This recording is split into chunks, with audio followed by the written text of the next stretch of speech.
Against the Gods bab 2047, sebuah mimpi. Reaksi Hua Caili yang jelas-jelas tidak biasa membuat Yun Ce mendongak dengan bingung. Dia bertanya, apakah ada yang salah dengan namanya? Tidak. Hua Caili menggelengkan kepalanya sedikit dengan kaku, aku hanya berpikir bahwa itu adalah nama yang aneh untuk pedang seberat itu. Tidaklah aneh. Yun Ce tampaknya tidak menyadari ada yang salah dan membelai bilah pedang itu sedikit. Tatapan matanya perlahan menjauh seolah-olah dia sedang mengenang sesuatu. Guruku tidak pernah memberitahuku tentang nama asli pedang ini. Dia menamaiku Yun Ce, jadi pedang yang telah menemaniku sepanjang hidupku juga memiliki nama keluargaku, Cloud Glaize. Bilah pedang itu terus memancarkan cahaya merah misterius yang sangat misterius dan mendalam. Sejak saat dia memasuki Abyss, dia memastikan untuk menyembunyikan kata-kata, Heaven's Meeting, dan Devil Slayer, dari bilahnya. Kamu mungkin telah memperhatikan, tetapi cahayanya tidak biasa dan mirip dengan kaca yang mengkilap. Jadi, tuanku mengambil kata, Glaize, darinya dan menamainya Cloud Glaize Sword. Itu juga karena dia ingin aku menjadi, ambisius seperti awan, dan semurni kaca yang mengkilap. Di dalam lubuk jiwa Yun Ce, Li Su benar-benar terdiam. Kalau saja sejak awal dia tidak tahu bahwa pedang itu adalah pedang pembasmi iblis penghancur surga dalam wujud Honger, dan pedang kaisar iblis penghancur surga dalam wujud Yuer, dia sendiri pasti akan percaya kebohongan tak tahu malu itu. Jadi begitu. Hua Caili tersenyum agak tidak wajar karena suatu alasan. Sekarang setelah kamu menjelaskan semuanya, aku tiba-tiba merasa nama ini sangat cocok dengannya. Yun Ce mendongak dan berkata dengan wajar, bila pedangmu seputih salju, dan aku ragu bahkan batu giok surgawi bisa lebih murni darinya. Tidak hanya itu, auranya selembut air, tetapi kekuatannya bisa mendinginkan hati. Aku yakin pedang itu juga memiliki nama yang menakjubkan. Bisakah kamu memberitahuku namanya, saudariku? Aku tidak akan memberitahumu. Belum saatnya. Hua Caili berbalik dan praktis melarikan diri ke dalam kabut tak berujung. Pedangnya bernama Pedang Awan Kaca, Yun Li. Pedangku bernama Pedang Awan Mengkilap, Li Yun. Yun Ce. Caili. Jantungnya berdetak kencang seperti jutaan rusa yang saling bertabrakan. Bahkan langkah kakinya tidak teratur dan tidak terkendali. Apa maksudnya ini? Li Su tidak dapat menahan diri untuk bertanya pada Yun Ce. Saran, jawab Yun Ce singkat. Saran. Li Su tidak mengerti. Ya, itu sangat berguna untuk anak perempuan dan laki-laki yang baru saja menginjakan kaki di dunia yang kotor ini, jelas Yun Ce. Tapi itu tidak berguna untukmu. Bahkan, aku cukup yakin aku bisa membedah konsep itu dan menjelaskannya kepadamu kata demi kata, dan kau tetap tidak akan memahaminya. Tidak sepenuhnya. Li Su berhenti mendesak. Sebaliknya, dia mengajukan pertanyaan lain, bagaimana jika Honger dan Yuer kesal padamu? Tenang saja, Yun Ce mencibir, Honger tidak masalah dengan apapun asalkan kamu memberinya makan. Sedangkan Yuer, dia gadis yang baik, dia bahkan tidak tahu bagaimana cara marah padaku. Li Su mendesah pelan dan tak berdaya, segala trikmu sungguh menakjubkan, namun, tidakkah menurutmu kau bertindak berlebihan? Melakukan terlalu banyak hal. Jika satu trik terbongkar, maka semuanya akan terbongkar. Langkah kaki Yun Ce sedikit melambat, kamu benar sekali. Saya harus mengakui bahwa saya mengerahkan semua trik yang saya ketahui dan menggunakannya secepat mungkin. Saya sadar bahwa ini adalah pendekatan yang salah. Tetapi apa yang dapat saya lakukan? Waktu saya terlalu singkat. Terlalu singkat. Jangan khawatir, Yun Ce berbicara dengan percaya diri setelah mendesah pelan, jika kamu mengingat semua interaksi kita sampai saat ini, dari sudut pandangnya, dialah yang selalu mengambil langkah pertama. Bahkan, menurutku dialah yang lebih perlu dikhawatirkan dalam hal terungkapnya rahasia. Lagi pula, dialah yang mendekatiku dengan sengaja, dan menyembunyikan identitas aslinya dariku sementara aku tampaknya memperlakukannya dengan sangat jujur dan terbuka selama ini. Lupakan saja meragukanku, rasa bersalahnya pasti menggerogotinya dari dalam selama ini. Li Su. Dia berkata pelan sambil menatap punggung Hua Caili, kurasa aku sudah cukup menggunakan tipu daya. Dua langkah berikutnya akan menjadi yang paling penting. Saya berdoa untuk keberhasilanmu. Li Su tidak tahu harus berkata apa lagi. Yun Ce memejamkan matanya sedikit, tidak, kamu tidak akan melakukannya. Li Su. Apakah Anda pernah mendengar tentang Tanah Suci Abadi, Tuan Muda Yun? Tentu saja. Kudengar bahwa dunia itu tidak memiliki debu jurang. Rupanya, leluhur kita dan Kaisar Yuan sendiri berasal dari dunia itu. Saya mendengar bahwa bahkan sudut paling biasa di dunia itu semurni Tanah Suci. Saya mendengar bahwa langit berwarna biru muda murni, bukan abu-abu, awannya putih bersih tanpa noda, airnya dapat membentang ribuan kilometer tanpa akhir, jumlah rasnya hampir tak terhitung, dan bentuk serta warna tanamannya benar-benar tak terhitung banyaknya. Setiap praktisi Abyss yang mendalam memiliki kerinduan yang tak terbatas terhadap Tanah Suci Abadi, yang legendaris. Hua Caili tidak terkecuali. Bagi praktisi mendalam biasa, tanah suci abadi, lebih merupakan mitos untuk menjaga bara harapan mereka tetap menyala. Namun bagi anggota kerajaan dewa, mereka tahu pasti bahwa itu adalah dunia nyata yang ada. Itu bukan mitos, kata Yun Ce dengan tenang, itu adalah dunia nyata. Ah! Wanita muda itu meliriknya dan berkata, apakah Anda pernah ke tanah suci abadi sebelumnya, Tuan Muda Yun? Tentu saja tidak, Yun Ce tertawa terbahak-bahak. Namun, tuanku, aku cukup yakin dia berasal dari tempat itu. Mata Hua Qingying langsung terfokus seperti jarum. Hua Caili berbalik dan menghadapinya secara langsung. Rasa heran dan penasarannya hampir keluar dari rongga matanya. Yun Ce melanjutkan, guruku dulu selalu menceritakan semua tentang dunia itu kepadaku. Tentu saja, aku tidak begitu peduli atau mempercayainya saat itu. Aku masih muda dan bodoh. Baru setelah dia mulai mengirimkan gambar-gambar ke lautan jiwaku, aku benar-benar percaya bahwa dunia seperti itu memang ada. Ah! Hua Caili tanpa sadar berteriak keheranan. Dia kemudian bertanya dengan kegembiraan dan keheranan yang tak terkendali, apakah itu benar-benar, tanah suci abadi? Apakah itu berarti kamu telah melihat awan putih, salju murni, bunga, binatang roh di dunia itu? Hahaha, Yun Ce tertawa, reaksiku kurang lebih sama sepertimu. Aku tidak akan berhenti memohon kepada tuanku untuk menunjukkan kepadaku segala macam hal, dan dia akan melakukan segala daya upayanya untuk memuaskanku. Baru setelah dia meninggal, dan aku benar-benar lahir ke dunia ini, aku menyadari betapa menakjubkan pemandangan yang ditinggalkan tuanku untukku. Dia melambaikan tangannya, dan cahaya dingin bersinar. Salju segera mulai turun di sekeliling mereka. Tidak ada salju di abis. Bahkan seorang praktisi mendalam yang mengolah energi mendalam air hanya dapat menciptakan air dan es. Itu karena mereka tidak dapat membayangkan bentuk salju. Bahkan jika mereka melihat catatan dan mencoba menirunya, yang dapat mereka ciptakan hanyalah hujan es.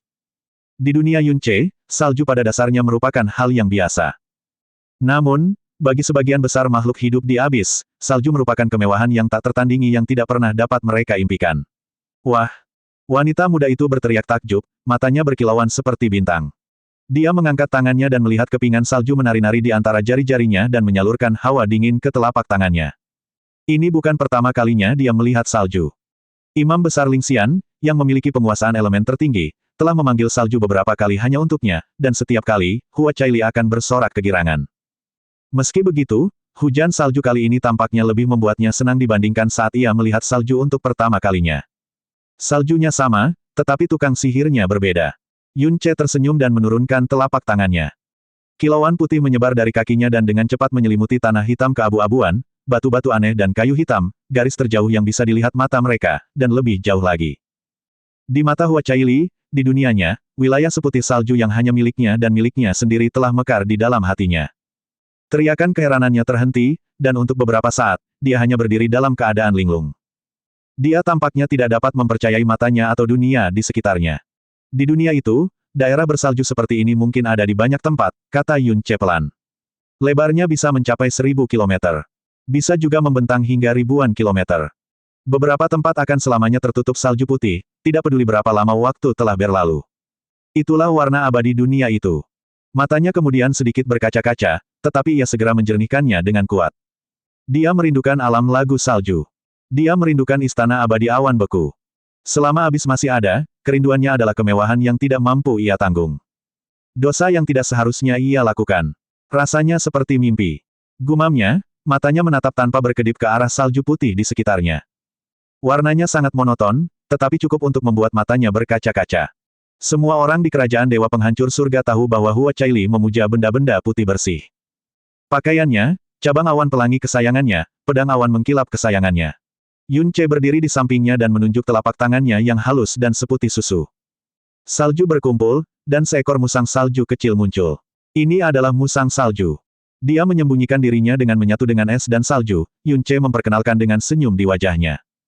Menurut guruku, musang salju adalah binatang yang tidak berdaya dan biasa-biasa saja. Namun, penampilannya sedemikian rupa sehingga penjahat yang paling keji pun biasanya tidak sanggup memburunya. Lucu sekali. Hua Caili memegangnya dengan hati-hati di antara kedua telapak tangannya, bintang-bintang di matanya seakan meleleh karena betapa lucunya musang salju itu. Apakah ini binatang sungguhan? Dia menyentuhnya dengan hati-hati seolah takut akan merusaknya. Binatang roh ini sangat lucu. Tidak, aku ragu orang akan menyakitinya meskipun itu binatang jahat. Yun Ce menunjuk lagi, dan api menyala. Kali ini, Kupu-kupu api muncul di telapak tangannya dan terbang ke jari Hua Caili. Ini adalah kupu-kupu. Menurut guruku, ada lebih dari 100.000 jenis kupu-kupu di dunia itu, mulai dari kupu-kupu biasa yang bisa muat di jarimu, hingga kupu-kupu iblis yang bisa berubah wujud menjadi manusia. Ini adalah bunga roh bulu es. Bunga ini tumbuh di tempat terdingin, tetapi memancarkan ki spiritual yang dapat menyehatkan jiwa. Itu juga bunga kesukaan musuh angin. Ini adalah bunga Udumbara Netherworld. Maaf, tapi aku hampir tidak bisa meniru bentuknya, apalagi bentuk aslinya. Menurut guruku, ini adalah salah satu bunga paling jahat di dunia, yang mampu menyeret seseorang ke dalam mimpi abadi. Tetapi juga menciptakan keajaiban terbesar. Ini adalah hiu laut biru yang ganas. Aku tahu ia terlihat kecil di telapak tanganku, tetapi ia benar-benar raksasa di dunia itu. Rupanya, ia memiliki panjang lebih dari ratusan kilometer. Ini adalah bunga suci doa, bunga yang hanya bisa tumbuh dalam energi cahaya yang mendalam. Ini adalah Phoenix dan Ice Phoenix. Yun Ce tak ragu lagi memamerkan keajaiban-keajaiban yang diperolehnya dari gurunya, kepada Hua Caili, dan setiap kali cahaya bintang di mata wanita muda itu akan bergetar hebat. Bahkan Hua Qingying pun tidak dapat menahan diri untuk tidak terus-terusan tercengang. Apakah ada hal lain yang ingin kau lihat, saudariku? Tanya Yun Ce sambil menatapnya dengan mata hangat dan lembut. Seolah-olah dia mengatakan padanya bahwa dia akan memenuhi apapun yang dimintanya. Banyak sekali, jawabnya dengan gembira. Sebenarnya, ia mengalami kelumpuhan pilihan karena ada begitu banyak hal yang ingin ia lihat. Tiba-tiba, sebuah pikiran muncul di benaknya, apakah Anda tahu apa itu hujan meteor, Tuan Muda Yun? Hujan meteor. Pertanyaan itu membuat Yun Ce sedikit terkejut. Wanita muda itu menatap langit seputih salju dan berkata, saya pernah bertanya kepada seorang paman yang sangat berkuasa, pemandangan apa yang paling indah di dunia. Paman berpikir sangat lama sebelum akhirnya dia memberitahu saya bahwa dunia bernama Tanah Suci Abadi bukanlah sepetak tanah abu-abu seperti abis. Faktanya, itu adalah dunia yang luar biasa besar yang dipenuhi dengan planet dan alam bintang yang tak terhitung jumlahnya. Seiring berjalannya waktu, satu atau banyak planet dapat runtuh atau meledak karena memburuknya hukum spasial, benturan, atau bencana alam maupun buatan manusia. Fenomena yang dihasilkan dari kehancuran itu disebut hujan meteor. Paman mengatakan kepada saya bahwa itu adalah bencana terindah di dunia. Siapapun yang melihatnya akan mengingatnya sepanjang hidup mereka. Nafas Yun Ce terhenti sejenak. Dia tahu lebih dari siapapun betapa indahnya kehancuran sebuah planet, dan betapa kejamnya. Yun Ce berpikir sejenak sebelum menarik pergelangan tangan wanita muda itu. Duduklah. Wanita muda itu tercengang, namun dia menuruti kemauannya. Langit yang kelabu tiba-tiba menjadi cerah. Itu adalah bintang yang jauh yang bersinar dengan kecemerlangan yang tak terbatas. Begitu menyilaukan sehingga benar-benar merobek kegelapan kabut tak berujung dan menghujani mereka dengan cahaya bintang cemerlang yang bukan milik dunia ini. Tidak sulit bagi Yun Ce untuk meniru meteor ini. Bentuknya seperti bintang beku, dan dipenuhi dengan cahaya suci energi cahaya yang mendalam. Bintang itu jatuh, menyeret ekor cahaya yang panjang di belakangnya. Tampaknya bintang itu membelah langit kabut tak berujung menjadi dua. Ekor cahaya itu menembus mata dan jiwa gadis itu dan meninggalkan jejak yang mungkin abadi, tetapi sebelum dia sempat berteriak keheranan, bintang itu tiba-tiba meledak. Dan pecahannya berhamburan di langit. Di mana-mana, binatang buas jurang melolong dengan lolongan yang tak wajar, dan banyak sekali praktisi hebat mendongak dan menatap cahaya bintang penghancur yang lebih fantastis dari mimpi terliar sekalipun dengan keterkejutan yang amat sangat. Hua Caili pun mendongak dan menangkap setiap helai cahaya di matanya. Dia sedang duduk di tengah kabut tak berujung saat ini. Raungan binatang buas jurang terdengar di mana-mana. Namun, mereka semua tampak begitu tidak berarti saat ini. Itu karena cahaya yang memenuhi dunianya hangat dan indah, bahkan melampaui imajinasinya yang paling liar. Dia bahkan tidak mengira mereka ada sampai dia melihatnya. Apakah seperti ini cara bintang dihancurkan? Bahkan pemandangan yang paling indah sekalipun hanyalah itu, pemandangan. Seolah dipaksa oleh bisikan tak terlihat di dalam hatinya, dia benar-benar mengalihkan pandangannya dari pemandangan kehancuran yang mewah dan luar biasa indah itu, dan menatap wajah lelaki yang melakukan semua itu. Lelaki yang wajahnya tampak berkilau di bawah cahaya bintang. Dia terjatuh. Pada saat itu, dia mengerti tanpa keraguan di dalam hatinya meskipun dia masih sangat polos tentang segalanya, bahwa itu indah bukan karena pemandangannya, tetapi karena dia. Yun Ce menyadari tatapannya dan berbalik untuk menatapnya, kenapa kamu menatapku seperti itu? Alih-alih mengalihkan pandangannya, dia terus menatap wajahnya dan bergumam sendiri, ketampananmu seharusnya hanya ada dalam lukisan. Di sini dan sekarang, aku tidak bisa tidak tenggelam di dalamnya. Hah! Yun Ce tampak bingung. Bibir wanita muda itu tiba-tiba tersenyum. Akhirnya dia mengalihkan pandangan dan berkata dengan lembut, itu adalah kutipan yang kupelajari dari guruku, orang yang mengajariku cara membaca dan menulis.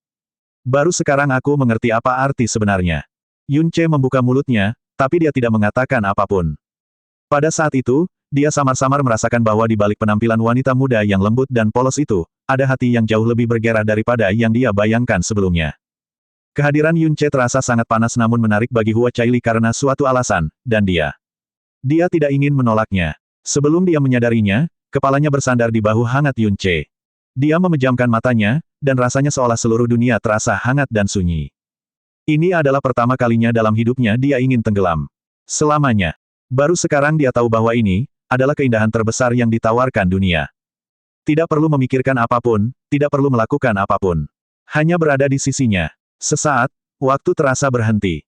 Hanya cahaya bintang yang memudar di atas sana yang mengatakan sebaliknya. Jauh di langit, Hua Qingying mengerutkan kening dalam-dalam dan serius mempertimbangkan apakah dia harus berbicara dengan Hua Caili. Berkali-kali dia mengerahkan kekuatannya, tetapi entah mengapa, keraguannya menghentikannya di saat-saat terakhir. Ini terus berlanjut bahkan ketika cahaya bintang terakhir di langit telah menghilang. Kemudian, sesuatu yang tidak terduga terjadi. Dia melihat Yun Ce mengangkat tangannya dan perlahan, tetapi dengan kuat, mendorong Hua Caili menjauh darinya. Hua Caili tiba-tiba tersentak bangun dan menatap Yun Ce. Entah mengapa, tindakannya dan tatapan matanya saat ini membuat jantungnya berdebar kencang. Matanya tampak jernih dan rasional seperti saat pertama kali mereka bertemu. Begitu rasional, hingga tidak ada perasaan apapun. Saudariku, katanya sambil masih tersenyum, sudah lebih dari sebulan sejak kita memulai perjalanan bersama. Luka-lukamu juga sudah sembuh total, dan sudah saatnya kita berpisah. Rasanya seperti seseorang telah menghancurkan mimpinya yang paling indah dengan hujan terdingin. Cahaya di matanya bergetar hebat saat dia berkata, "Kenapa?" Yun Ce menatapnya sambil berkata perlahan dan tenang, "Nama keluargamu bukan Ku, dan Ku Yixin bukan namamu." Benarkan. Bab 2048, Perpisahan yang Menyedihkan. Pertanyaan yang tiba-tiba itu membuat Hua Caili panik dan bingung. Aku. Yun Ce mengajukan pertanyaan lain dengan nada dan ekspresi yang sama, jika aku tidak salah, nama keluargamu yang sebenarnya adalah Hua, dan nama pemberianmu yang sebenarnya adalah Caili, benarkan? Hua Caili tiba-tiba mendongak dan menatap Yun Ce dengan linglung, cahaya di matanya bergetar seperti daun. Yun Ce tersenyum seolah ekspresinya merupakan jawaban tersendiri, kupikir begitu. Sejujurnya, tidak sulit untuk menebaknya. Dia menatap langit yang telah kembali gelap. Hari ketika kadarmu terbang, dan aku diberkati dengan wajahmu yang fantastis, tiba-tiba aku teringat legenda tentang Putri Ilahi Kaca Pelangi. Mereka mengatakan bahwa dia memiliki semua keindahan yang ada di abis, dan harus kuakui, aku belum pernah melihatnya sebelumnya. Tetap saja, kupikir bahkan Putri Ilahi Kaca Pelangi yang legendaris itu tidak lebih dari bayangan pucat dibandingkan denganmu. Lalu, sebuah pikiran aneh muncul di benakku. Aku mulai bertanya-tanya apakah kamu, yang wajahnya seperti mimpi hingga tampak seperti dewi, adalah Putri Dewa Kaca Pelangi yang legendaris itu sendiri. Hua Caili menggigit bibirnya rat-rat, tidak mampu berkata apa-apa sebagai jawaban. Aku teringat hari pertama kita bertemu di alam jurang kilin. Kamu yakin bahwa lelaki berjubah perak yang bernafsu padamu bermarga, Meng, dan kau bahkan menyebut nama, Meng Jianxi, dan Meng Jiansu. Aku tidak pernah berhubungan dengan siapapun dari kerajaan dewa, tetapi bahkan aku tahu bahwa Meng Jianxi adalah anak dewa dari kerajaan dewa penenun mimpi. Namun, kerajaan dewa masih merupakan mimpi yang jauh bagi saya saat itu. Jika saya tidak tahu lebih baik, saya hampir akan menganggapnya sebagai fantasi.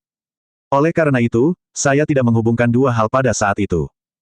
Namun sekarang, saya menyadari bahwa, meskipun Anda tidak licik, Anda luar biasa tenang dan percaya diri saat menyebut nama anak dewa penenun mimpi.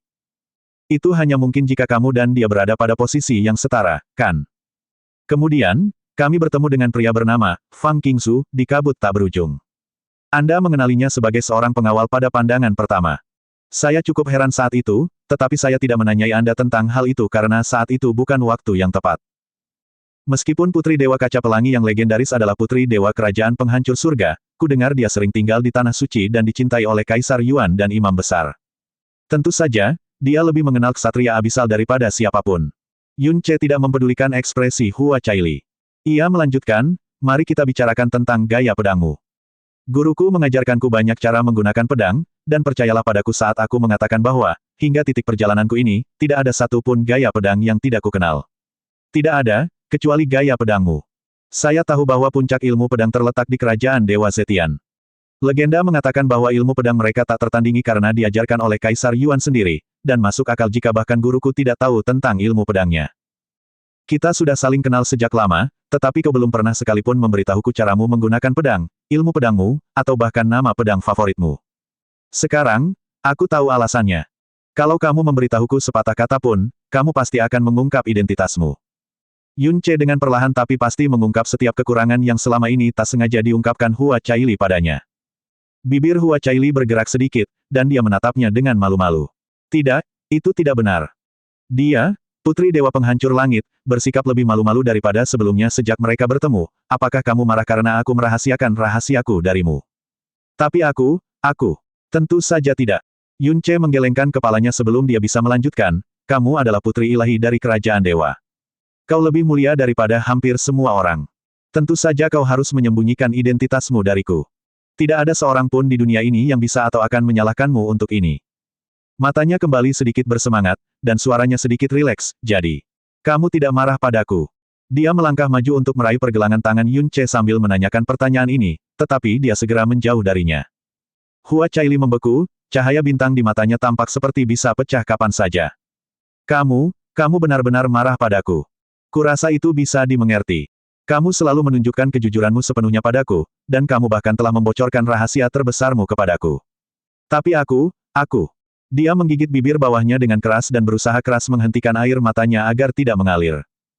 Dia berusaha sekuat tenaga untuk tersenyum dan berkata, aku berjanji tidak akan menyembunyikan apapun darimu lagi mulai sekarang, dan aku akan berbagi semua rahasiaku denganmu. Tanyakan saja, dan aku akan memberitahu apapun yang kau inginkan, jadi kumohon. Jauh di atas langit, alis Hua Qingying berkerut semakin dalam. Tidak lama kemudian, alisnya tampak seperti sepasang pedang tajam yang mematikan. Yun Ce menggelengkan kepalanya lagi, aku benar-benar tidak marah padamu. Aku juga tidak pernah menyalahkanmu atas hal ini. Apa alasan atau hakku untuk menyalahkanmu atas hal ini? Seolah tak sanggup melihat ekspresi kecewa gadis itu, dia menundukkan pandangannya dan bertanya, ingatkan kamu apa yang kukatakan sebelumnya. Kita berada di dunia yang berbeda. Hua Caili. Saat pertama kali kita bertemu, aku langsung tahu bahwa kamu berasal dari latar belakang yang luar biasa. Tidak ada seorang pun yang tidak akan sampai pada kesimpulan seperti itu setelah memeriksa aura dan penampilanmu. Namun saat itu, aku mengira kamu hanyalah anggota sekte besar, klan, atau bahkan kerajaan dewa. Tidak pernah dalam mimpiku yang terliar aku membayangkan bahwa kamu akan menjadi putri dewa itu sendiri. Dia tersenyum mengejek, kau tahu, aku salah. Kau adalah putri ilahi, dan aku adalah rumput liar tanpa akar. Tidak ada jumlah dunia yang cukup untuk mengisi jurang tak terbatas di antara kita. Kata-katanya langsung menghilangkan sebagian besar niat membunuh Hua Qingying. Tidak. Hua Caili menggelengkan kepalanya kuat-kuat, aku tidak pernah menyangka ada perbedaan di antara kita berdua. Sebaliknya, kamu adalah orang terbaik yang pernah kulihat dalam hidupku, tipe orang yang terbaik dalam segala hal. Selain itu, bahkan Paman Kaisar Yuan sering mengatakan kepadaku bahwa, semua kehidupan itu sama. Aku tahu kau percaya dengan apa yang kamu katakan. Aku juga tahu itu karena kamu seperti ini karena kamu terlalu naif, baik, dan polos. Wajah Yun Ce terpahat dari batu, dan tidak menunjukkan ekspresi yang diharapkan Hua Caili. Tahukah kamu bahwa, semua kehidupan itu sama adalah kutipan yang hanya akan diucapkan oleh orang yang lebih tinggi. Yang dimaksud adalah, Anda adalah putri ilahi dari kerajaan dewa, saya yakin Anda pun memahami tanggung jawab seperti apa yang harus dipikul seorang putri ilahi. Lagi pula, gelar itu tidak hanya mewakili status dan kehormatan tertinggi. Gelar itu juga merupakan gelar yang membawa nasib dan masa depan seluruh kerajaan dewa. Kehormatannya tidak boleh dinodai oleh manusia biasa. Pilihannya tidak boleh merusak kerajaan dewa sedikitpun. Mengenai martabat dan keinginannya, dapatkah Anda bayangkan apa yang akan dikatakan orang-orang jika mereka mengetahui bahwa seorang putra atau putri ilahi dekat dengan manusia biasa tanpa latar belakang? Dapatkah Anda bayangkan kehancuran yang akan ditimbulkannya? Kata-kata Yun Ce terus-menerus menuntun pikiran Hua Caili. Sekuat tenaga ia mencoba, ia tidak dapat menemukan kata-kata yang tepat untuk membantahnya. Ia hanya dapat menggelengkan kepalanya lebih keras. Yun Ce mengulurkan tangannya dan menyentuh sudut matanya dengan ujung jarinya, di mana setetes air mata mengalir. Itu adalah air mata cinta pertamanya. Hua Caili menatapnya dengan tatapan kosong. Dia tidak bisa bergerak, dia tidak bisa berbicara. Saudariku, suaranya menjadi sangat lembut, setiap saat yang kuhabiskan bersamamu bagaikan mimpi. Sosokmu, matamu, suaramu, kepolosanmu, kenaifanmu, semua tentangmu menarikku seperti magnet yang tak tertahankan. Aku akan berbohong jika aku mengatakan bahwa aku tidak kehilangan diriku di hadapanmu lebih dari yang aku akui. Ah! Desahan lolos dari bibir Hua Caili saat air mata memenuhi matanya. Aku sudah menebak identitasmu beberapa waktu lalu, tetapi aku enggan berpisah denganmu. Bagaimanapun, setiap momen bersamamu terlalu indah, terlalu mewah. Yang kuinginkan hanyalah menjagamu, melindungimu, melakukan apapun yang kubisa untuk membuatmu bahagia. Sampai, tiba-tiba dia berbalik. Gerakannya cepat dan tiba-tiba, tetapi Hua Caili masih melihat kilatan air di matanya. Sampai aku merasakan kamu mendekatiku. Dia perlahan-lahan menyingkirkan tangannya dari pipinya seolah-olah ingin menikmati sedikit kehangatan terakhir itu. Kemudian, dia berbalik dan berbicara selembut angin, aku akan berbohong jika aku mengatakan aku tidak gembira. Namun, emosi yang kurasakan setelah momen kegembiraan itu adalah ketakutan, 10.000 kali lebih besar daripada kegembiraan yang kurasakan. Aku tidak akan pernah membiarkan diriku menjadi bebanmu, kau mengerti. Tidak bahkan jika noda itu hanya sementara. Dia menghela napas panjang, semoga hidupmu lancar dan menyenangkan, putri ilahi kaca pelangi. Aku tidak akan pernah melupakan kebersamaan kita, saudariku. Saat dia selesai berbicara, Hua Caili menyadari bahwa sosoknya hanyalah siluet samar di balik awan kabut. Dia tidak menoleh ke belakang. Tuan Muda Yun. Hua Caili menjerit kaget saat dia tanpa sadar mencoba mengejar. Tunanganmu sedang menunggumu. Suara samar memasuki telinganya dan mengguncang lautan jiwanya seperti bom. Dia tiba-tiba berhenti di tengah jalan saat matanya dengan cepat kehilangan fokus. Tunangannya. Semua orang tahu bahwa anak dewa kerajaan dewa tanpa batas, Dian Zhouxi, bertunangan dengan putri dewa kerajaan dewa pemecah langit, Hua Caili. Bagaimanapun, itu adalah pertunangan yang dianugerahkan oleh Kaisar Yuan sendiri. Mungkin karena distribusi, para pembawa dewa dan kepemilikan warisan garis keturunan, tetapi sangat sedikit jumlah putra dewa dan putri dewa yang pernah menikah dalam sejarah abis. Mengatakan bahwa pertunangan itu menakjubkan adalah pernyataan yang meremehkan. Ironisnya, satu-satunya orang yang paling tidak memahami pentingnya keterlibatan ini adalah Hua Caili sendiri. Dia mengerti apa itu pertunangan. Dia juga mengerti apa yang dimaksud dengan pertunangan. Namun, dia tidak pernah menghiraukannya karena itu adalah sesuatu yang telah diatur oleh ayahnya untuknya. Sepanjang hidupnya, ayahnya telah mengatur segalanya untuknya. Baginya, pertunangan itu tidak ada bedanya dengan ritual atau ujian yang telah dipersiapkan ayahnya untuknya. Sama sekali tidak ada bedanya. Dian Zhouxi memperlakukannya dengan sangat baik, dan dia lebih dekat dengannya daripada kebanyakan orang lain. Itulah sebabnya dia tidak merasa keberatan dengan pertunangan ini sama sekali. Dia tidak menentangnya, dan dia tidak peduli. Ayahnya akan mengatur segalanya, dan dia hanya perlu mengikuti rencananya. Tidak ada yang perlu dikhawatirkan. Namun, kata yang sebelumnya tidak pernah dianggap penting olehnya menjadi lebih berat dari yang dapat dibayangkannya. Entah bagaimana, kata itu menjadi begitu menyesakkan, begitu menekan sehingga dia hampir tidak bisa bernapas. Pertunangan. Itu bukan hanya sebuah pertunangan, bukan hanya sebuah ikatan yang mengikatnya dengan orang lain selamanya. Itu adalah dasi yang melambangkan stabilitas dan martabat dua kerajaan dewa. Itulah harapan ayahnya dan menjadi pusat perhatian semua orang. Itulah kekuatan dan gengsi tak terbatas milik Kaisar Yuan. Itu tadi. Itulah sebabnya, dia memutuskan hubungan dengannya. Dunia seakan terdiam. Waktu seakan berhenti. Dia tidak tahu berapa lama waktu telah berlalu, tetapi itu sama sekali tidak meringankan rasa sesak yang dirasakannya. Dia perlahan mendongak. Kemanapun dia memandang, kemanapun indranya meregang, tidak ada Yun Ce. Bahkan tidak ada jejaknya. Dia memejamkan matanya. Wajahnya adalah hal terindah di seluruh abis ini, dan saat ini, wajahnya terukir dengan semacam kesedihan yang dapat menghancurkan hati siapapun. Aku adalah putri ilahi dari kerajaan dewa pemecah langit. Sejak awal, hidupku adalah milik kerajaan dewa pemecah langit, dan bukan milikku. Apakah itu sebabnya? Waktu kita bersama, ditakdirkan menjadi mimpi. Seperti hujan meteor yang pendek tapi cemerlang itu. Hua Qingying menatap ke kejauhan. Yun Ce telah melangkah pergi tanpa ragu-ragu, dan kecepatannya menunjukkan tekadnya. Seolah-olah dia takut Hua Caili akan menyusulnya, dia dengan cepat kehilangan akal sehatnya dan terjun langsung ke kabut tak berujung. Setelah Yun Ce memastikan bahwa ia sudah cukup jauh sehingga tidak mungkin Hua Qingying bisa mendeteksinya, ia akhirnya memperlambat langkahnya sedikit dan menyeka ekspresi sedihnya seperti seorang penata rias. Sekarang dia sendirian lagi, seluruh tubuhnya lemas seolah-olah dia tidak menginginkan apapun selain berbaring di tanah dan bersantai. Bahkan, dia mengambil beberapa napas dalam-dalam yang sangat mewah untuk menenangkan dirinya. Lagi pula, dia tidak punya waktu untuk bersantai sejak bergabung dengan Hua Caili dan menarik perhatian peri pedang. Dia tidak bisa bersantai sedetik pun meskipun dia menginginkannya. Setelah berjalan cukup jauh, Yun Ce akhirnya tidak dapat menahannya lagi dan bertanya, "Mengapa kamu tidak menghujaniku dengan pertanyaan, Li Su kecil?" "Karena kamu selalu menyimpulkan dengan, kamu tidak akan mengerti, setelah menjawab pertanyaanku." Dia bertanya-tanya apakah itu hanya imajinasinya, tetapi suara Li Su yang lembut dan seperti sedang bermimpi sepertinya dipenuhi dengan keluhan. Ahem, kamu mungkin adalah dewa pencipta, tetapi akal sehatmu terpecah-pecah. Kamu lebih tahu daripada aku bahwa butuh waktu bagimu untuk pulih, kata Yun Ce perlahan, jika kamu terus menonton dan bertanya, kamu akhirnya akan mengerti. Dia mendekatimu atas kemauannya sendiri sebelumnya. Itu adalah kesuksesan yang kamu impikan, bukan? Mengapa sekarang kau memilih untuk mundur, dan memutuskan hubungan dengannya dengan begitu bersih dan kejam? Tanya Li Su. Yun Ce segera membalas, kapankah saat seseorang benar-benar menyadari nilai dari sesuatu yang berharga? Li Su berpikir sejenak sebelum menjawab, saat mereka kehilangannya. Itu benar sekali. Yun Ce mengangguk setuju. Hanya itu. Apakah itu saja yang kau inginkan? Namun, Li Su tidak merasa puas.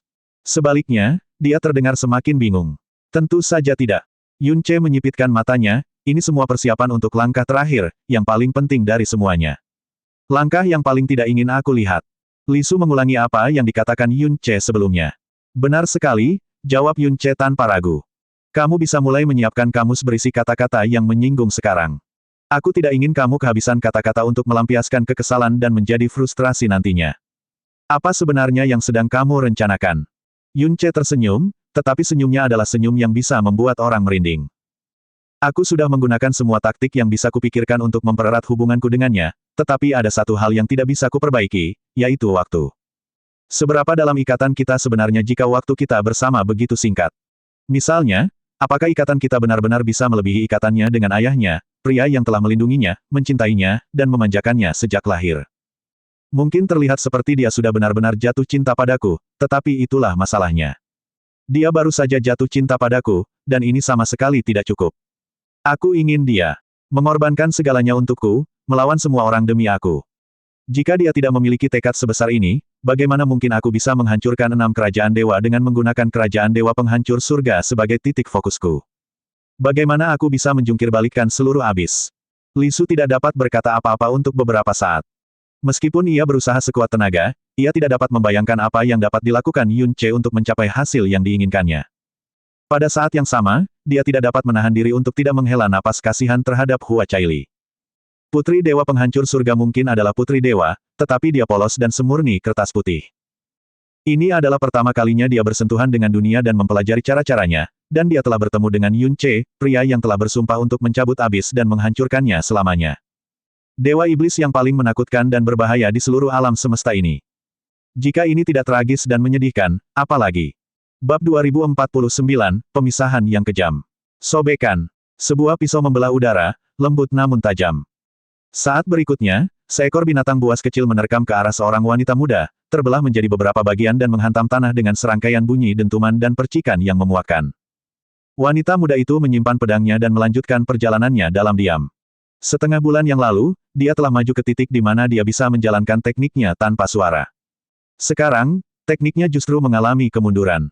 Namun, dia tampaknya tidak menyadari atau peduli. Dia terus berjalan maju tanpa tujuan. Sudah 7 hari sejak dia berpisah dengan Yun Ce. Hari ketika Yun Ce mengucapkan selamat tinggal, dia merasa seolah-olah ada yang telah menggali hatinya. Dadanya terasa kosong, sesak, berat.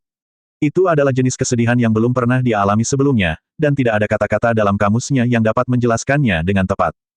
Dia tumbuh dengan cepat dalam hal akal sehat. Meskipun pikirannya belum sepenuhnya matang, dia secara rasional memahami bahwa kepergian Yun Ce adalah keputusan paling rasional dan benar yang dapat diambilnya untuk mereka berdua. Sebagai putri ilahi kerajaan dewa penghancur surga, dia tidak akan pernah bisa merusak kerajaan dewanya sendiri demi alasan yang egois.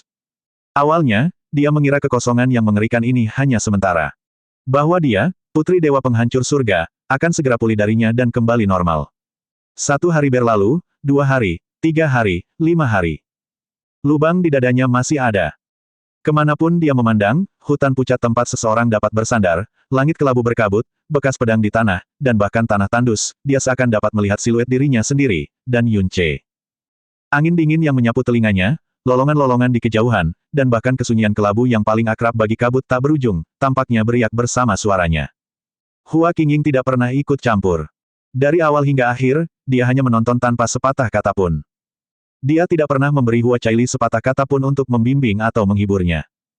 Jika Hua Caili semurni kertas putih, maka Yun Ce adalah kuas yang dipenuhi dengan semua warna yang ada di dunia. Dia telah mewarnai setiap lapisan transparansi dalam hidupnya dengan warna yang jernih dan dalam. Dia hanyalah seekor burung lark yang meninggalkan sarangnya untuk pertama kalinya. Ketika Yun Ce menyelimutinya dengan selimut bulu berwarna-warni, untuk pertama kalinya dalam hidupnya, dia merasakan betapa indahnya dunia ini. Namun, tepat saat dia akan tenggelam di dalamnya, dia telah dengan kejam merenggutnya darinya. Di permukaan, ia tampak seperti telah kembali normal. Pada kenyataannya, entah berapa lama waktu yang dibutuhkannya untuk pulih dari rasa sakit, hingga luka-lukanya menghilang. Bagus sekali. Hua Qingying bergumam pada dirinya sendiri, begitu dia berhasil mengatasi cobaan ini, pikirannya akan menjadi lebih kuat dari sebelumnya. Inilah alasannya dia bersikeras mendorong Hua Caili ke pengadilan sebelum dia menikah, bukan? Langkah kaki Hua Caili semakin lambat. Akhirnya, dia berhenti di depan tunggul hitam yang patah, menatap. Beberapa saat kemudian, dia berjalan ke tunggul pohon itu dan perlahan-lahan duduk di atasnya. Di masa lalu, dia akan menjaganya sambil menyembuhkannya dengan energi cahaya terhangat. Dia akan bermeditasi dengan tenang di sampingnya tetapi sesekali meliriknya.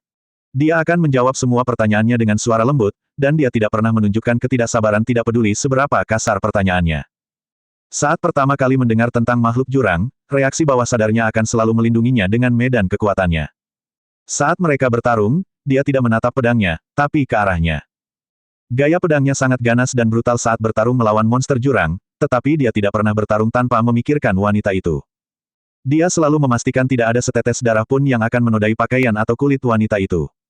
Sekarang dia telah pergi dan dia sendirian. Tanpa sadar, dia mengulurkan tangan dan memeluk dirinya sendiri.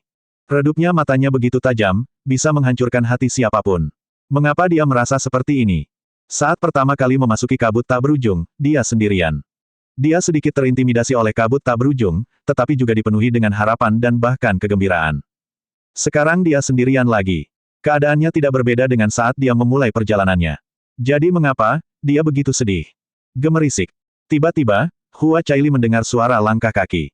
Jaraknya kurang dari 100 langkah di belakangnya. Dia tersadar dari kesedihannya dan berbalik, pedang awan mengkilap di punggungnya bersinar terang. Mereka adalah sepasang praktisi yang sangat hebat.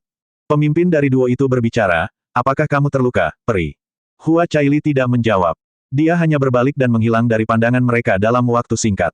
Keduanya saling bertukar pandang. Wajahnya yang setengah terbuka tidak seperti apapun yang pernah mereka lihat, tetapi tidak satu pun dari mereka tergoda untuk mengejarnya. Bagaimanapun, ini adalah kabut tak berujung. Naluri mempertahankan diri mereka pada akhirnya lebih besar daripada keinginan mereka untuk memulai sesuatu. Hua Caili adalah putri dewa penghancur langit. Sifatnya sangat murni dan baik, dan pengembangan dirinya sempurna. Di masa lalu, dia akan bersikap sopan dan baik hati, tidak peduli siapa yang dia hadapi. Dia tidak melakukan hal itu kepada siapapun selama beberapa hari terakhir. Seolah-olah dia telah kehilangan separuh jiwanya, tidak bereaksi dan tidak responsif. Tiba-tiba, Hua Qingying mengerutkan kening dan melihat ke kejauhan. Di sana, dia melihat Yun Ce. Dia berjalan ke arahnya, berjalan ke arah Hua Caili. Hua Caili telah terganggu selama beberapa hari terakhir. Dia berjalan ke arah yang acak dan tidak memiliki tujuan apapun dalam pikirannya. Fakta bahwa dia dan Yun Ce akan segera bertemu lagi hanya bisa menjadi kebetulan belaka. Kabut tak berujung itu luas, namun keduanya akan bertemu lagi setelah seminggu. Sungguh hubungan yang tidak beruntung. Untuk alasan yang jelas, itu bukanlah pertemuan yang diinginkan Hua Qingying. Namun, saat dia bertanya-tanya apakah dia harus memerintahkan Hua Caili untuk pergi ke tempat lain, segerombolan binatang buas tiba-tiba muncul dari kabut dan menyerang Yun Ce. Semua binatang buas jurang itu adalah master ilahi. Mereka akan menjadi tantangan besar bagi orang-orang seperti Hua Caili, tetapi tidak bagi Yun Ce. Pedang merah tua besar bernama Cloud Glass muncul dengan cepat dan melepaskan badai es dan kekerasan. Hanya dalam hitungan napas, Yun Ce telah menghancurkan setiap binatang buas yang menghalangi jalannya. Gaya bertarungnya selalu brutal, tetapi ini adalah kebrutalan pada tingkat yang sama sekali berbeda dari saat ia melawan Hua Caili. Tiba-tiba, Hua Caili menghentikan langkahnya dan mendongak. Untuk pertama kalinya dalam seminggu, riak emosi muncul di matanya yang tampak mati. Aura ini, Tuan Muda Yun, bisiknya. Sebelum dia menyadarinya, dia sudah bergegas menuju mimpinya. Sudah terlambat untuk ikut campur pada saat ini. Hua Qingying hanya bisa menghela napas pelan dan menunggu reuni yang dinanti-nantikan itu terjadi. Yang mengejutkannya, harapannya ternyata tidak terkabul. Saat Yun Ce membunuh monster jurang terakhir, gerakannya tiba-tiba terhenti sesaat sebelum dia melihat ke arah Hua Caili. Terlihat jelas dari ekspresinya yang gembira sekaligus panik bahwa dia telah merasakan kehadiran Hua Caili. Sesaat, Wajahnya tampak kesakitan dan berjuang. Kemudian, dia berbalik dan berlari ke arah yang berlawanan. Dengan kecepatan tinggi, dia jauh lebih cepat daripada Hua Caili. Tidak lama kemudian dia benar-benar menghilang dari indera Hua Caili. Hua Qingying. Ketika Hua Caili tiba di medan pertempuran, yang dilihatnya hanyalah hamparan daging beku yang hancur. Namun, tidak ada yang meragukan auranya yang unik. Dia ada di sini kurang dari semenit yang lalu.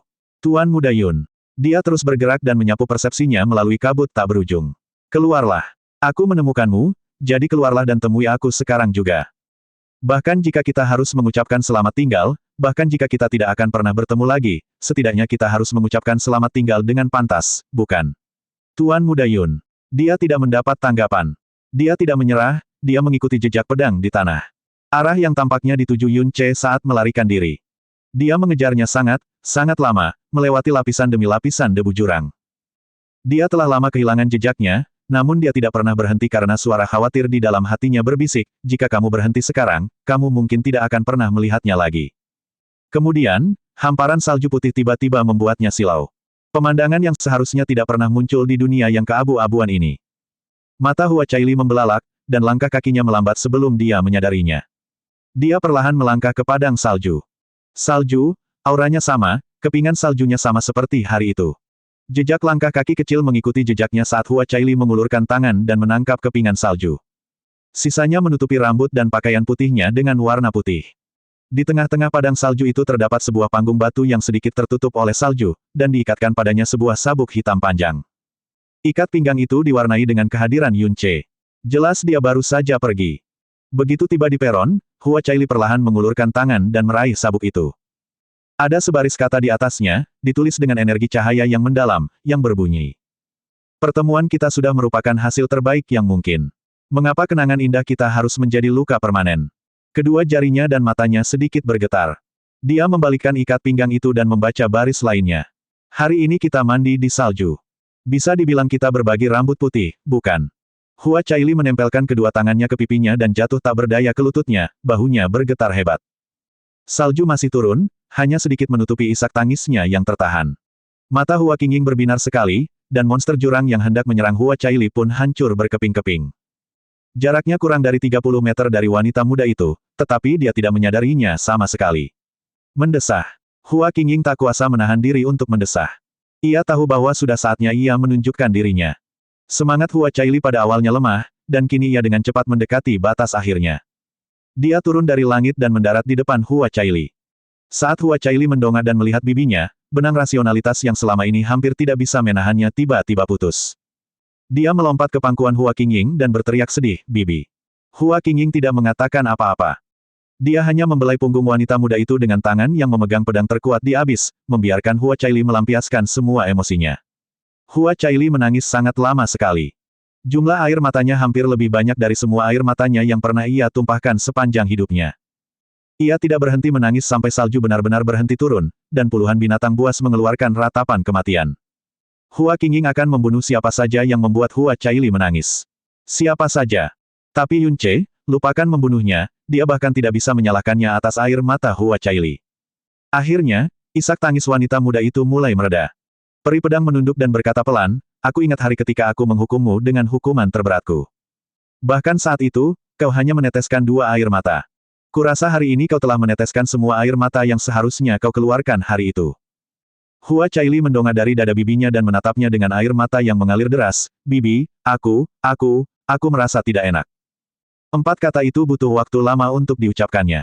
Begitu dia selesai, air matanya mulai mengalir lagi. "Aku tahu." Hua Qingying berkata dengan lembut, "Jangan malu, dan jangan menyangkal atau meragukan dirimu sendiri. Mungkin itu sangat menyakitkan, tetapi itu tetap merupakan pengalaman yang luar biasa, bukan?" Wanita muda itu mendengus, apakah kamu pernah mengalaminya sebelumnya, Bibi?" Hua Qingying menggelengkan kepalanya, "Tidak, tapi aku tidak pernah melupakan apa yang ibumu." Untuk pertama kalinya, Hua Caili tersadar dari kesedihannya dan menatap Hua Qingying. Sedikit kekacauan memasuki aura Hua Qingying, dan dia menutup matanya untuk menenangkan diri. Kemudian, dia mulai, "Apakah kamu ingat pertanyaanku sebelum kamu memulai perjalananmu, Caili?" Wanita muda itu membuka mulutnya. "Maksudmu, saat kau bertanya seberapa jauh tekadku?" Hua Qingying menggelengkan kepalanya, tidak heran Hua Caili tidak akan mengingat apa yang ditanyakannya. Bahkan, dia tahu wanita muda itu akan melupakannya hampir sedetik setelah dia menanyakan pertanyaan itu. Aku bertanya apakah kamu benar-benar menyukai Dian Zhouxi. Air mata Hua Caili berhenti bergetar. Hua Qingying menjawab atas namanya, kamu bilang tentu saja. Ketika aku bertanya apa yang kamu suka darinya, kamu menjawab bahwa paras dan bakatnya luar biasa, bahwa dia memperlakukanmu dengan sangat baik, dan bahwa dia adalah seseorang yang bahkan disetujui oleh ayahmu. Hua Caili samar-samar mengingat kenangan itu sekarang. Bibinya memang menanyakan pertanyaan itu padanya, dan dia pun memberikan jawaban itu padanya. Lalu, aku bertanya padamu, apakah kamu khawatir padanya saat dia pergi? Apakah kamu ingat apa jawabanmu? Wanita muda itu mengingat kembali kenangan itu dan menjawab dengan lembut, dia adalah anak dewa dari kerajaan Dewa Shenluo. Tidak akan ada hal buruk yang menimpanya, jadi mengapa saya harus mengkhawatirkan keselamatannya? Benar. Jawaban inilah yang meneguhkan tekad Hua Qingying untuk mengirimnya ke dunia, sendirian. Sekarang, katakan padaku, apakah kamu memikirkan Yun Ce saat dia pergi? Begitu Hua Caili mendengar nama, Yun Ce, matanya yang indah langsung memerah sekali lagi. Dia terisak sekali dan menahan air matanya sekuat tenaga sebelum menjawab, Bibi, aku. Tidak apa-apa. Kau tidak perlu memberitahuku. Dia tahu bahwa Hua Caili tahu persis apa yang ingin dia katakan. Hua Qingying berkata setenang mungkin, sekarang kamu sudah pulih sepenuhnya, kamu tidak perlu lagi tidur di Tanah Suci. Kerajaan Dewa Shenluo sudah mengetahui hal ini saat terakhir kali kamu meninggalkan Tanah Suci. Dian Zhouxi, putra dewa yang tak terbatas, telah menunggumu selama bertahun-tahun. Sekarang setelah dia mengetahuinya, dia pasti akan menyebutkan pertunanganmu saat dia menyapa Kaisar Yuan. Aku yakin hari pernikahanmu akan dimajukan. Namun, aku tahu bahwa cintamu pada Dian Zhouxi bukanlah cinta antara pria dan wanita. Aku bisa saja membiarkanmu hidup dalam ketidaktahuanmu, tetapi aku tidak bisa melihatmu meninggalkan jejak permanen dalam hidupmu tanpa mengetahui apa arti sebenarnya dari hal itu. Apakah itu, karena ibu? Tanya wanita muda itu. Ya. Hua Qingying mendongak, dan secercah kesedihan mendalam terpancar di mata peri pedang yang sangat jarang menunjukkan emosi. Ibumu selembut air, tetapi bersemangat seperti api. Hidupnya mungkin singkat, tetapi tidak ada. Suaranya mereda seolah-olah dia tidak sanggup melanjutkan. Setelah hening sejenak, dia melanjutkan, kamu adalah putri Kuan Xin. Aku tidak akan terkejut jika jiwamu sama seperti miliknya. Itulah sebabnya aku ingin kau melihat berbagai ekspresi di dunia fana dan memahami apa sebenarnya cinta antara pria dan wanita sebelum kau menikah. Aku tidak ingin kau hidup dalam ketidaktahuan. Dia tahu betul bahwa Hua Fusen adalah kebalikannya. Dia tidak pernah ingin Hua Caili mengetahui tentang cinta antara pria dan wanita. Itulah sebabnya dia berpikir bahwa Dian Zhouxi adalah pasangan yang sempurna baginya. Dia tidak pernah ingin putrinya mengikuti jejak dia dan ibunya. Hua Qingying tidak tahu apakah tindakannya ini benar atau salah. Yang dia tahu hanyalah bahwa obsesinya itu lahir dari keengganan dan penolakannya saat itu. Aku tidak pernah menyangka kau juga akan jatuh cinta, tapi kurasa itu hal yang baik. Hua Qingying menyeka noda air mata di wajahnya. Mungkin menyakitkan, tapi begitu kau berhasil mengatasi kesengsaraan ini, emosi dan jiwamu akan menjadi lebih utuh dari sebelumnya. Kau akan merasakan sakit dan penyesalan saat kau dan Dian Zhouxi menikah, tapi setidaknya, kau tidak akan dihantui oleh penyesalan dan kekosongan. Mengatasi kesengsaraan ini, Hua Caili bergumam sebelum menggelengkan kepalanya, tapi bagaimana mungkin aku bisa? Kau akan berhasil, Hua Qingying menghiburnya dengan tenang. Tidak ada yang lebih menyakitkan daripada saat pertama kali, tetapi waktu akan menyembuhkan segalanya. Kamu akan belajar untuk melupakan, untuk menerima. Kamu akan belajar untuk bersikap rasional, untuk memutuskan setelah mempertimbangkan untung dan ruginya. Ini adalah pertumbuhan berduri yang dia bicarakan.